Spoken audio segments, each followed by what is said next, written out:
Om Sahanavavatu Sahano Bhunaktu Sahaviryam Karavavahe Tejasvinavadhitamastu ma vidvishavahe. Om Shanti Shanti Shanti. Om Shri Sai Ram, offering our collective salutations to our Master Sadguru Shri Madhusudan Sai, who is the founder of the Sri Satya Sai University for Human Excellence. Respected members of the University Leadership Board, teachers, and all my dear brothers and sisters attending online, a hearty Sai Ram to one and all.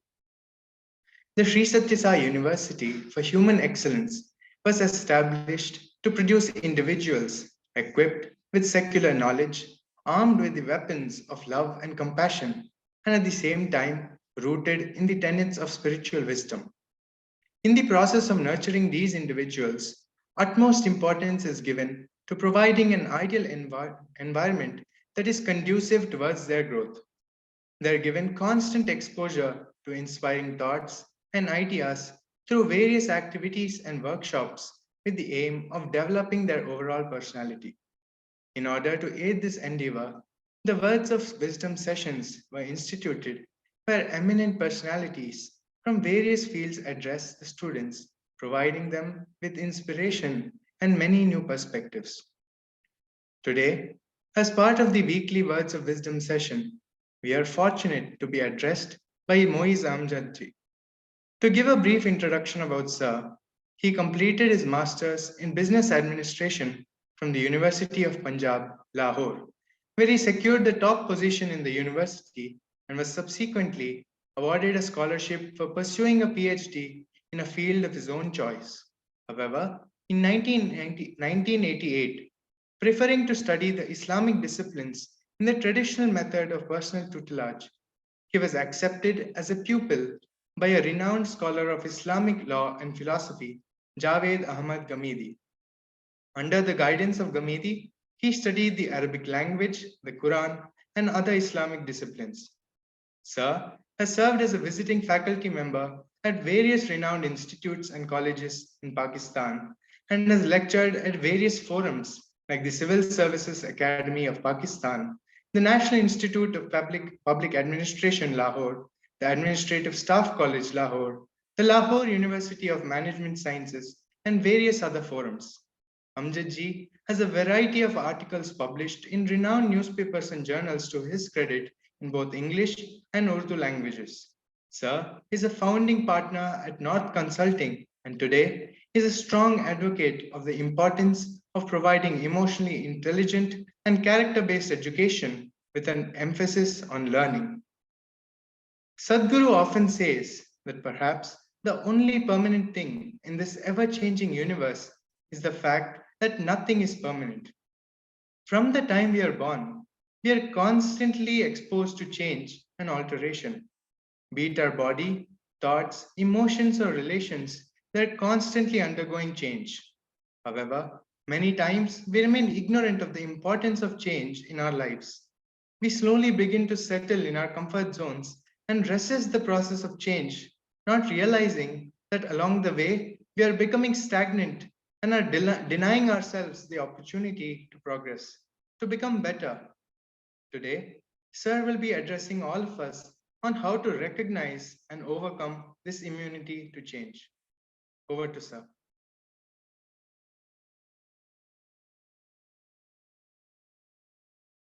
Not get your name, but thank you very much. You are appearing as Triple SUHE, which many others are. Uh, I would like to start with sharing my slides. I have a few slides to show you.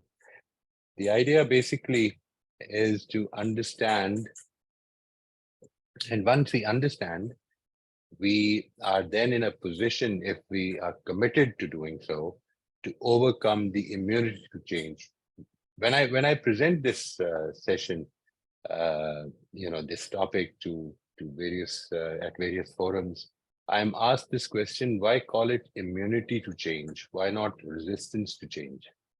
And I try to explain by telling them that resistance generally is something which can be voluntary. Immunity to change basically is the name given by its developers, the process, the developers of this process, which I'll be mentioning in a while. But the name is given because this thing, this resistance, is not voluntary. It is like biological immunity. When we are faced with a particular kind of challenge, which I will introduce you in a while, uh, we tend to become more resistant without even knowing about it. So to begin with, I would like to tell you a little about how I got developed this interest in this particular topic. It all started because my own background, it relates to uh, training. I have been training. I've been involved in training and facilitating workshops, uh, sessions with colleges, with faculty members, with teachers at various levels, and with corporate sector executives as well. The the problem that I faced, and I would also like to mention that my particular topics of training have generally been character based. I am more interested about how we can develop into better and growing and improving human beings rather than just being profitable machines. So this is how it all started. I have been training since about the last 20 years, and almost about 10 years back, I developed a frustrating realization. The realization was that even effective pieces of training, when I say effective, I was actually studying others who were training, uh, and not considering myself at that time. What I realized was that even effective pieces of training do not generally result in the transformation that we were targeting. Even though we got great feedback, we were invited again and again. There was repeat sessions and very highly rated sessions. But then in about 3 months' time, everything was back to normal. And I'm sure that you can associate with that. You can sort of relate to that. That sometimes by listening to a particular speaker who is not like me, who's more like a fiery speaker, you will feel inclined, inspired, motivated to go and get it. And then after a few days, uh, it all goes back to normal. So what is it that stops us from doing that? This realization actually led me to explore uh, my various things. My exploration revealed that it is not just a limited thing to my or our sessions. It was a universal phenomena. I would like to, in a book that I was reading a few days back, which was about dialogic interventions, transformative changes, and transformations in organizations and individuals. I came across this line which said that almost 95% of trainings, and this might surprise you, 95% of trainings do not have any results. Yet we are spending billions of dollars, literally billions of dollars, in the corporate sector, as individuals. I was a part of a training session just a few days back, which had 40 people, and the charges were not like for a normal man. I had to get it financed for myself as well. So my this led me to explore of the field, which is known now, and an established field known as transformative learning. It was it is ascribed to a person called Jack Maziro, and there are a number of people who work with him, who have worked with him. Now he's no longer there, but there's a tremendous literature that he has produced on this subject. There have been various aspects from which they have tried to address this particular phenomenon of why don't we get changes, transformations in after these sessions, after going through these workshops, after having attended so many of these workshops, why is it that we tend to come back to normal? And this particular exploration forced me to review the setups that I was using, the tools that I was using, the methods of facilitating the workshop. I explored so many different things, like, for instance, how to hold a world cafe, what is OST, open space technology, how can we have a session on appreciative inquiry, and so many other things, which led me to one more, and finally, which led me to arrive at this thing, which was developed by Robert Keegan and Lisa Lahi, which on which I am basing this session. This is not my development. I have been using it now for some time, and to a great extent, it has been quite successful. So I would like to start here by telling you that the whole thing actually starts from the concept of understanding that we generally are faced with two different kinds of problems in life. When we say we are faced with two different kinds of problems in life, this concept can be seen in Ronald Heifetz's book. The distinction was first made by him. You can get his book by the title, The Practice of Adaptive Leadership. I would like to show you the kinds of different challenges.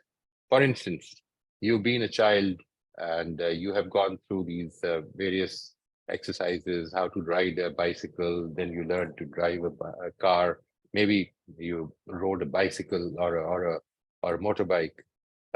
How do you learn touch typing? How do you fly kites? Developing softwares, performing surgeries. I mean, these problems are not trivial in nature. There's no such thing. I mean, all these things, all these learnings are important in their own context. But the important thing is that these are two different categories.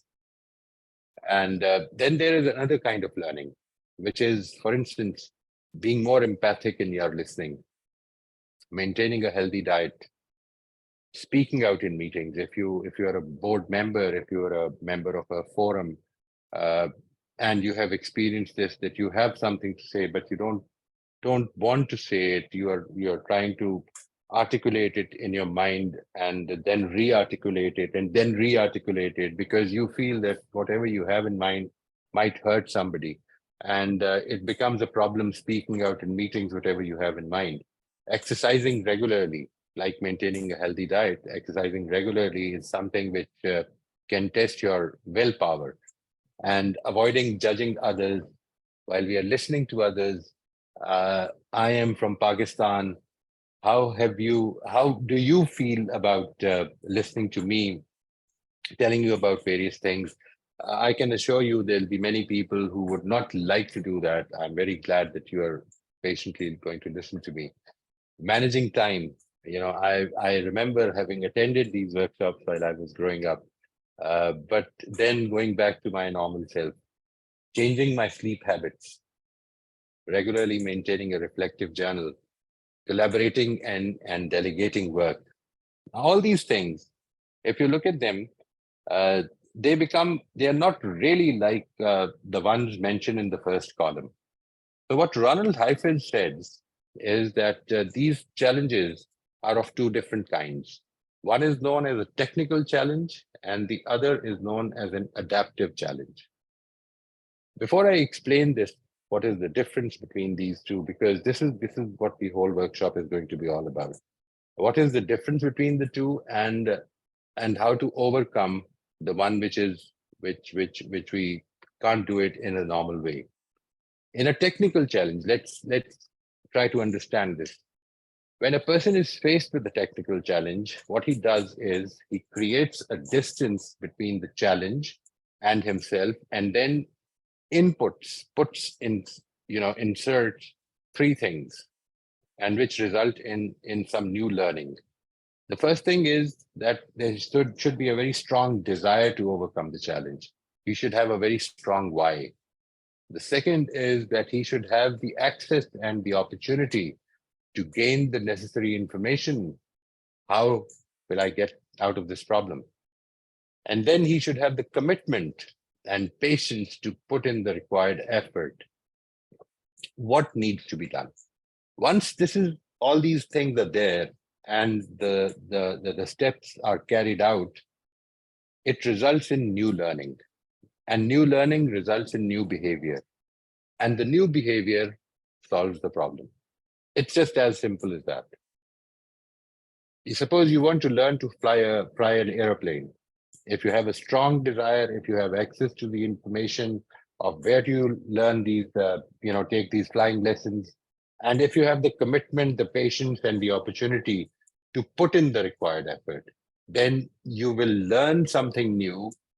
It will develop a new behavior, and the problem is solved. This is what a technical challenge requires us to do. On the other hand, what an adaptive challenge does is that all these things which were required in the technical challenge are also required here. But what happens is that as soon as the new learning comes into existence and you try to put it into action, there's a psychological wall which restricts that new learning from becoming a new behavior. And when it does not become a new behavior, the adaptive challenge stays where it is. You don't overcome that because you have the learning, you have the capacity, you have taken a course, for instance, in empathic listening, but you can't put it into practice. You have read the book, Daniel Goleman's book on emotional intelligence, but you tend to ignore the practicing of it. The practicing part remains missing continuously, and then it becomes history. You have read many books, but you don't put them into practice because you can't. And what is this psychological wall made up of? It is made up of the invisible psychological wall consists of our self-protective. This is important. This is self-protective hidden commitments to guard our identity, our psychological identity, and the psychological self made up of our current mindsets, attitudes, assumptions, and beliefs. So once this is done, let us try to understand the difference. In the case of both adaptive as well as technical challenges, new learning, in the case of technical challenge, new learning translates into behavior, and the new behavior solves the problem. In the case of adaptive challenge, there is new learning. You have learned how to be how to be empathic in your listening, but it does not translate into new behavior due to the psychological immune system protecting our psychological self and identity. And therefore, the new learning fails to translate into new behavior and solve the problem. The problem remains where it was. So what is required in this case, in the technical part, what is required is new behavior based on the new learning. And what is required on the adaptive part is growth in the current mindset, attitudes, assumptions, and beliefs leading to a revised, improved, and more encompassing concept of self and identity. Now, this is very important to understand. As we grow up at the various stages of our development, psychological, mental development, we form different identities. All the psychological schools agree that when a child is born, when it comes in this world, it has an undifferentiated personality. It cannot distinguish itself from the environment. If it goes dark at night, or if the child has closed his eyes, or it becomes dark, for the child, everything has become dark. Therefore, at a very young age, you'll experience that a child would close its eyes and think that it has hidden from you. And likewise, at every stage in development, there's a new self, new concept of self, and a new sense of psychological identity which develops. But this also leads to an important corollary. The corollary is that because it relates to your psychological growth, Your concept of psychological self and identity is directly related to your psychological growth. And because of that, an adaptive challenge for one person can actually be a technical challenge for another person.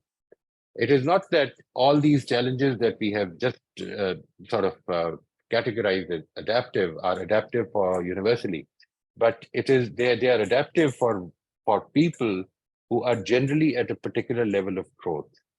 If they grow beyond that level, it will become just a mere technical challenge, which actually means that new information would easily be translated into new behavior. So, what is happening? I would like to just show you in adaptive challenge, what happens is that you have an aspired goal, which comes from your new learning. You have set a goal, but and you have a behavior. You know, you want to change that behavior to reach that aspired goal. But as soon as you try that, the psychological wall comes in between. It does not allow you to reach the aspired goal. This psychological wall is created by your self-protective hidden commitments. Now, for you to understand, this seems to be a repetition of what we just discussed. For you to understand, where does this psychological wall comes from? I have just added this part. It comes from your lens, the lens through which you're watching the world. Like, for instance, when I say lens, I'm just using it as a metaphor for the assumptions, for your beliefs, which have developed over time. If I were to ask you to think about it for a moment, that, suppose I forget for a few minutes that I'm wearing these glasses, these spectacles, and something just sticks on one of these lenses, and I don't realize it that something is sticking to it. What I'm doing with these glasses is that I can't look at them. I'm only looking through them. This is what is happening with your assumptions. Your assumptions, which are not really the universal truths for you, as long as you are aware of them, they become universal truths. If you become aware of them, you can put your glasses, take them off, put them in front of you, and now you can even look at them. But till the time that you're not aware of them, what they are doing is they're showing you the world the way they the way the image passes through them. You're not aware of them. You're not aware that your image is distorted. But for you, that is the reality. This belief system that we are talking about is not really a religious belief system. For some people it might be, but not necessarily a religious belief system. This is the belief system that develops through conditioning, through our environment, through our experiences. We start developing these assumptions, these beliefs about people. This person is always going to be you know some character trait. You can think about any character trait. He's a very polite person. We tend to talk about people as if they are static. This person is not a trustworthy person. This person is a trustworthy person. All these things. These are all our experiences translated into beliefs, and now we are looking through those beliefs and not looking at them. So what happens? Let me how our big assumptions work. This is a small cartoon that I'm showing, and the whole idea is to understand that the way I just try to explain it, that I can't look at those glasses the same way this rhinoceros that is an artist rhinoceros is trying to paint every picture the way it is seeing it. And if you just pay a little attention in each picture, he has actually also painted its horn, you know, and it thinks that this is a part of every scene. Likewise, we tend to assume, or we tend to believe, that our assumptions are a part of every scene. We develop this perspective because of our assumptions. So what we need to do is very important for us to understand. to understand and to overturn the immune system. This is what we do in our workshops, in our sessions, and we do this. The whole process is used for teams as well as for individuals. Uh, in the case of teams, for instance, if you feel that there's a lack of collaboration, we tend to forget about our commitments with each other. We tend to forget about our combined goals. How can we develop it into a more of a team effort with a concerted effort being given by each member towards the goal which we have decided together. So what we need to do to overcome this immune system, number one, uncover our big assumptions and beliefs. Look at those glasses. These glasses are what I am looking through. Becoming aware of them allows us to be able to look at them. And once we start looking at them, we can actually test to see if they are giving us the right image of the world. So the next thing that we need to do is to test the reliability of our assumptions and beliefs and get rid of them or replace them if necessary. This is the whole idea of immunity to change. I have tried to be very brief so that we can give more time as much as we have for these questions. This you can find these sessions presented by Robert Keegan and Lisa Lahi on the YouTube as well, which will give you an even better understanding. I'm sure they are the main developers. So for now, this is what we have to offer. And for any information that you might need in this regard, you're most welcome to contact me in any of these ways. And my sessions are also my presentations are available on YouTube as well on my channel. So you can, whenever you wish, you can look at them. Thank you very much for your patience. And I hope I have been able to convey this important message to you, because I always believe, I really truly believe that this is what most of the trainers should know, that the brilliant messages that they're delivering, for them to have any effect, the person needs to develop into a grown-up, a more grown-up mentally, into a more grown-up self, so that they can meet those adaptive challenges and convert them into their technical challenges. Thank you very much. And I hope if you have any questions, I'll be able to address them. Thank you, sir. We have a few questions from here. Many times in the process of changing, we face the dilemma of whether to embrace modernity and sacrifice tradition, or to retain tradition at the cost of becoming outdated. So where should we draw the line between modernity and tradition? See, when you think about it, this is where you have to understand that if your modernity and your tradition, both, when you say modernity, what is it you're particularly talking from your perspective? And as I just mentioned, your perspective has developed over time because of the conditioning and the glasses that you're looking at. These are clearly very relative terms. For one person, somebody who thinks that he's a very conservative person, the same person from another perspective might seem to be a very extra liberal. So it is about how you're looking at the whole thing. It is about what you consider to be modernity and what you consider to be traditional. And why do you consider to be traditional? Or is it that traditional has its value merely because it is traditional?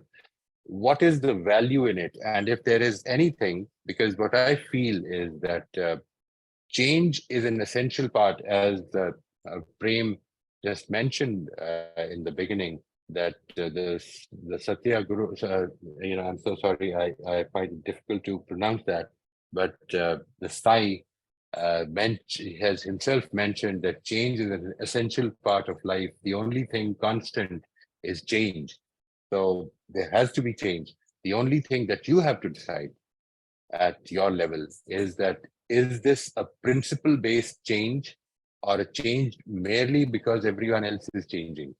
So once you have a clear concept of what your principles should be in life, and what is it that is creating the resistance towards that change, you'll definitely be able to decide on your own. And the most important thing to develop is this ability to decide wisely. This is what education, the goal of education needs to be. So, another question. We often decide to change, but we are not able to maintain the same levels of motivation. So, how can we maintain the same level of motivation throughout the process of change? You see, that is exactly what this whole exercise is all about.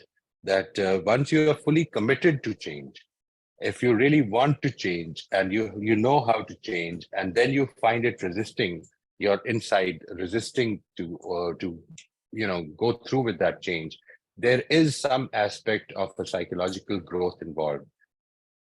I think there are many people who are offering these courses. You can take up anyone. And I had just talked to Bhopal earlier, and I said that if you want, we can have a session of this course, but that will require a lot more time than 1 hour.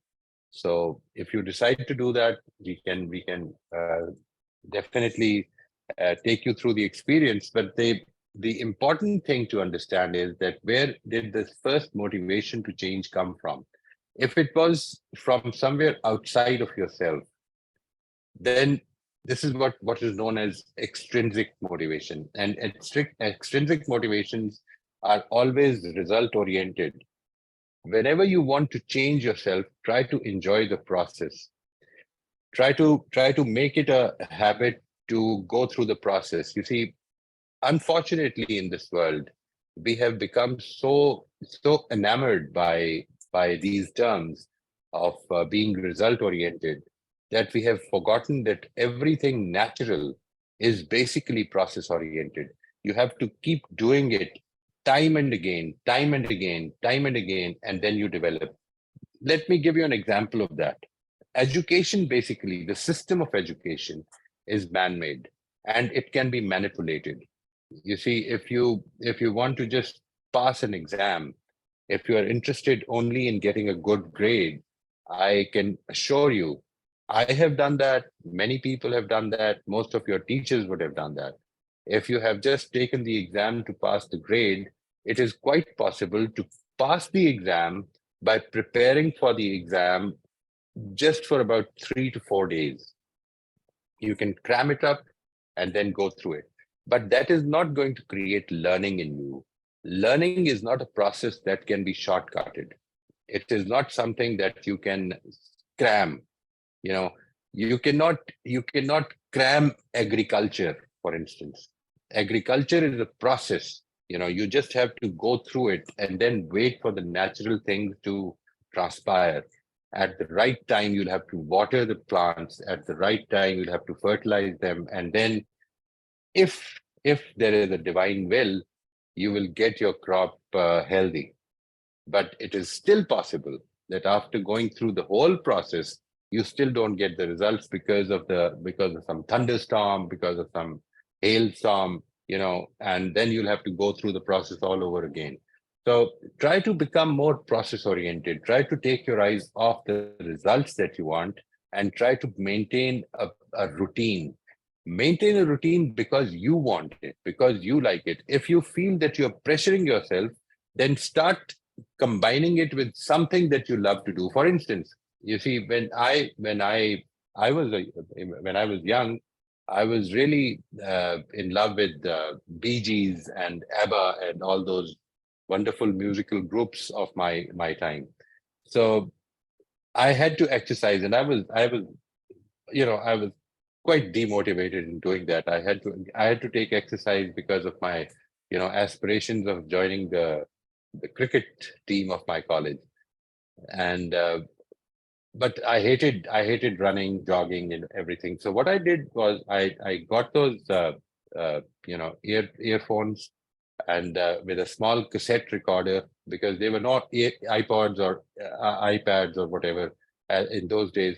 So I got a small cassette recorder with those small cassettes, and I would just put them in and then enjoy those songs. So this actually got me hooked onto the process. It didn't matter if I didn't make it into the team. It didn't matter if I didn't achieve my goals, because there were no goals. The only goal was to maintain a routine and love the routine for the routine's sake. If you love the routine for the routine's sake, then it is an intrinsic motivation. And in case of intrinsic motivation, you don't need anybody to tell you what you want to do. Think about those things which you really love to do because you love to do them. It's not for anything else.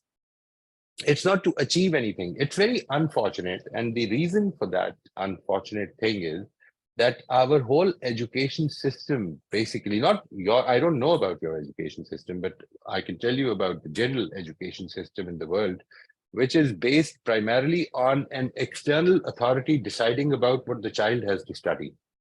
The child is totally intrinsically motivated till the time that the child reaches the school, you know, and immediately everything is controlled by the elders. Everything is decided by the elders. My grandson, who is just about 2.5 years old, just about 2.5 years old, he decides everything on his own. You don't have to make him do anything. He does it on his own. He loves to do anything. And if he does not love to do anything, then he won't do it. So this is what naturally is intrinsic motivation. You can observe this intrinsic motivation.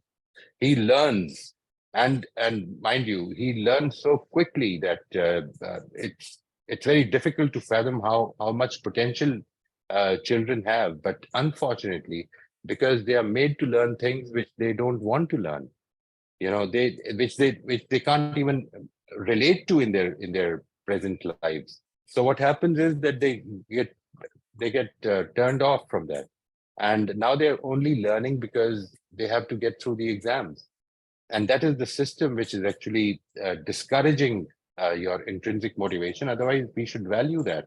And I believe that if you were to decide about changes on your grounds, on your terms, you won't lose the motivation. Why have you decided to change? Why are you trying to change? Is it your decision? Is it your commitment? And if it is your commitment, if it is going to be good for you, then this process will really help.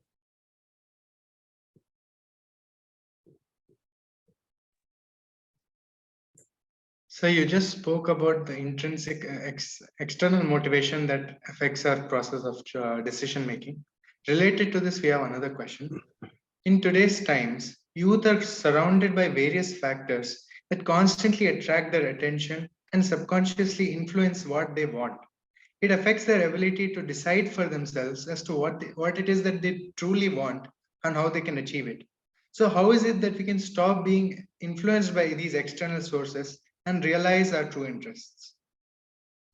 I think the more important thing about what has happened is not just that the youth are exposed to so many distracting things, but even a child is. And if you don't really select for what the child should be spending time on, uh, it becomes very difficult for them to sort of decide, because this decision making is also something which cannot be sort of initiated where a child reaches 10 years of age. It has to be developed over time.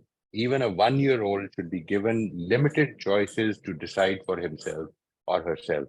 And once they start deciding and they start enjoying that and taking responsibility for that, they will be in a much better position to decide for themselves. The thing that we need to do at an educational level is to expose the child with the various aspects of life in which they have the potential of learning. Unfortunately, our whole education system, mostly, again, let me be very honest about it. I don't know about your education system, so please don't take my comments or my opinion uh, in that sense that I'm trying to criticize any particular education system. The general education system in the world, even in India, even in Pakistan, everywhere, the only exceptions probably will be some schools in Japan, some progressive schools, which you can find in some books written by David Gribble.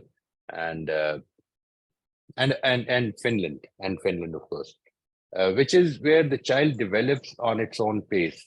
You see, our education system is based on strict controls, where the child is told what to learn, at what pace to learn, and how to learn. You see, we don't give the options. Our education system judges people and categorizes them into average or below average or above average on the basis of two intelligences generally. One is logical intelligence, the other is linguistic intelligence. There are many other aspects of intelligences in human beings which we are completely ignoring.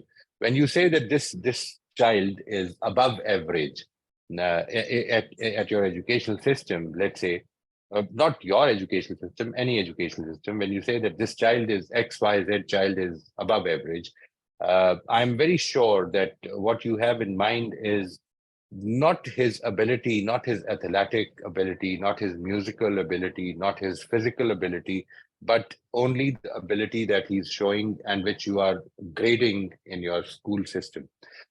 This is the problem. This is a serious problem because people are not like these cups which you can grade as standard or below standard or above standard. They are not like that. Every person in this world is unique and they have their own unique capabilities. And we need to value those capabilities of the individual which he himself has.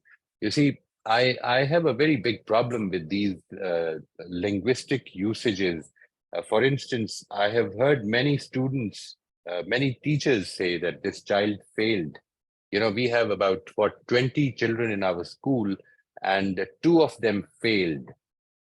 I always tell them to review the statement and start saying that we have 20 students and our institution failed for two of them. We failed for those two students. It was not the student who failed. The student is not, you see, if a doctor has made a mistake or if a patient cannot be cured, it is not the patient's fault. It is the fault of the medical system or whatever has to happen, because the medical system should be judged according to the cure that it is giving to the patients rather than the other way around. Likewise, if a student, you cannot sort of get the students up beyond what it is, what he or she is right now, uh, basically you're not doing what is required of education. It should not be the student that should be judged according to the education system. It should be the other way around.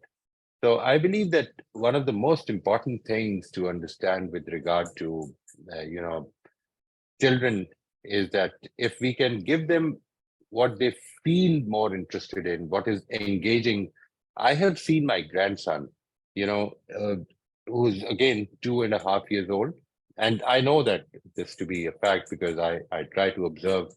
Uh, this is my interest, and that is what takes me to observe them.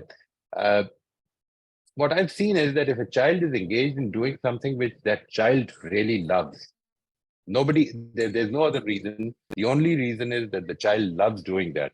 It becomes very difficult to distract that child. But if a child is trying to focus on something that makes no sense for the child for now, let's say, I ask people and I ask you, the teachers sitting over here, for instance, that I'm sure that you, during your education, you studied many concepts in mathematics and whatnot. But how many of those concepts have you really utilized, practically used in your life? Our education system has generally no connection with our lives.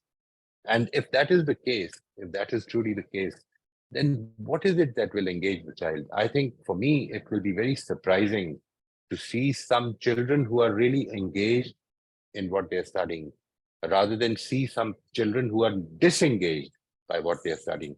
Because for me, it makes sense that they should be disengaged. It has no connection with their life. And then once you're disengaged, it's very easy to get you distracted. Everything which feels attractive will attract you. And when you're engaged, think about the time when you're truly engaged. Let's say if you like watching movies, for instance, or you like watching cartoons or whatever engages you, whatever you love to do, think about it for a moment.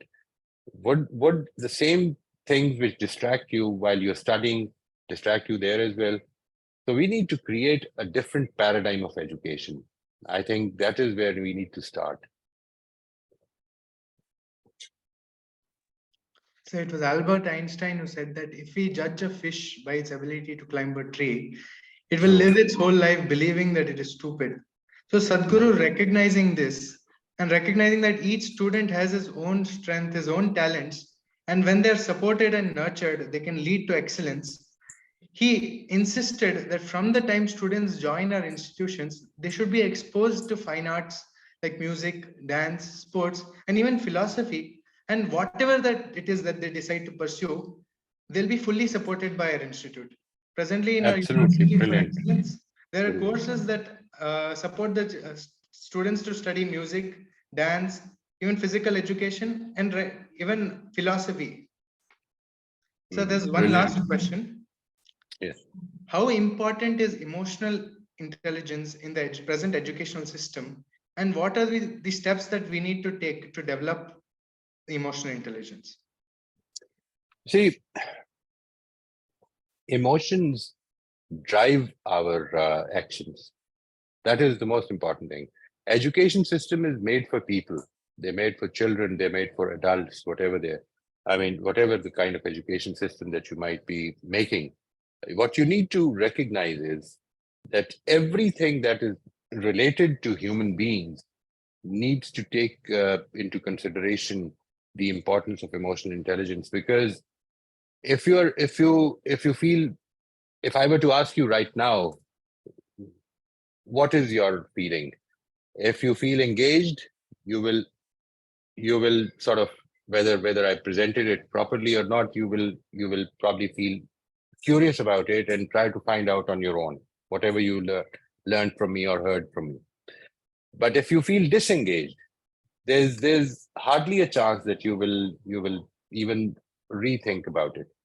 So this is a very important thing for a student and for every institution, for education and for every institution that deals with people.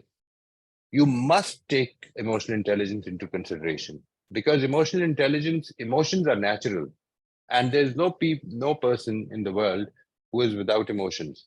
And if you want people to do what you have asked them to do, they have to do it because of their emotions. People cannot act without emotions. That is the main crux of the problem. So it is not just education. Every institution which deals with people, which caters for the needs of people, medical institutions, for instance, medicine, hospitals. I mean, have you ever visited a doctor? And I remember my mother used to say this, that once we would take her to a doctor, and she would say that his medicine is not going to affect me. She had that strong effect on her emotions by the attitudes of the doctor, that her brain would simply refuse to take effect of those medicines. And this is what placebo effect is. You see how the doctor talks to you, how the doctor listens to you, and you feel like you can share your problems with the doctor in detail.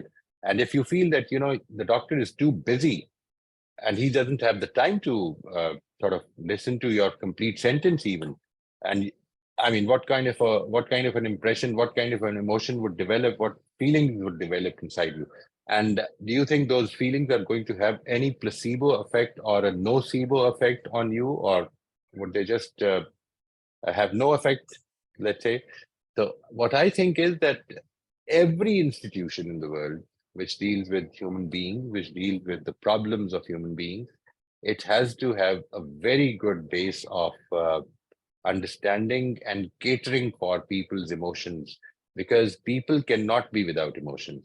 If seriously, if I were to ask you at any given time, at the top of every hour, you should note down your emotions, most of the people would feel that I have received this answer many times. No, I don't have any feeling at this time. It is not possible for you to be without any feelings at any given time, except when you're sleeping, probably, and sleeping dreamlessly. Maybe you're so deep in your sleep that you don't feel your emotions, but otherwise there is always an emotion.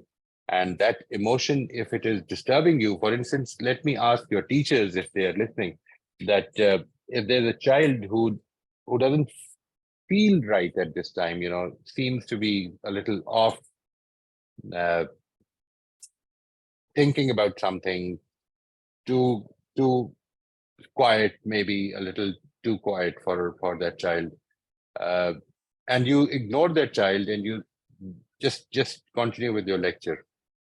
Do you really think that the child will be able to understand the thing that you want it to learn, or maybe just put the problems aside and start learning?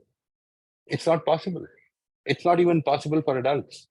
I mean, unless you have become such an expert in regulating your emotions, for a normal human being, it is not possible to set aside emotions and start paying attention just because you are required to pay attention. I mean, if people are not engaged, how can you get them to understand something? Therefore, I think it is so essential that it cannot be ignored, whether it is for education, for health services. We are dealing with people.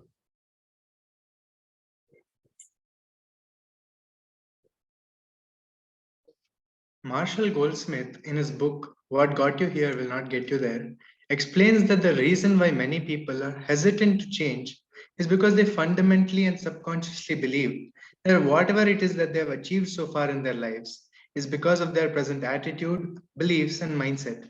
However, they never for a moment stop to think that whatever it is that they have achieved till that moment might be in spite of these beliefs, in spite of these attitudes, in spite of these mindsets. Sir beautifully explained that only when we evolve in our attitudes and only when we transcend our present attitudes and mindsets that we can overcome this immunity to change and evolve and experience something beautiful in our lives. Sir, once again, I would like to express our collective gratitude to you for no, investing your time in addressing all of us. I'm calling it an investment because whatever the time and knowledge that you've invested today by imparting these valuable lessons to all of us have been planted deeply in our minds, in our subconscious, and tomorrow will grow to be massive trees that we can always look to for support and motivation. It is our hope that many more sessions like this will be conducted by you in future, and we can attend these sessions. And also, if possible, we would love to host you in our campuses in India, where you can personally meet with Sadhguru and with all the students and share your thoughts and inspire all of us. Thank you very much. We'll end today's session with Shanti prayer. Om Shanti Shanti Shanti. Thank you, sir.